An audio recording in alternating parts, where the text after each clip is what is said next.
আসসালামু আলাইকুম ওরহমতুল্লাহি ওবরাকাতু। ভাই নতুন করে আসলাম যে আমাদের একটি প্রচলিত নয়, ওইগুলো কি আপনারা চিনেন নাকি জানি না। আমরা বলি এটা কাউন এবং চীনা, দুইটা শব্দ ডাইকা থাকে, কিন্তু আমরা সকলেই জানি যে কাউন হিসাবে চিনি। আপনারা কী হিসাবে চিনেন জানি না, কমেন্ট করবেন, শেয়ার করবেন, জানাবেন কী নামে চিনেন। এগুলা হয়তো যে খাবার, সুস্বাদু খাবার, ওটা যে দানাদার বিচি, এগুলো কারণ এগুলা মনে করেন বাচ্চাদের খাবার অনেকগুলো হইতে পারে। এটা সুস্বাদু খাবার, ধানের মতো দেখতে দেখা যায় এবং গমের শিকড়ের মতন দেখা যায়।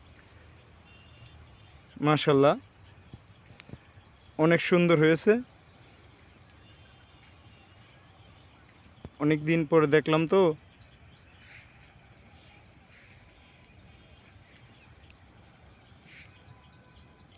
আপনারা দাওয়াত রইল, আসবেন, দেখবেন।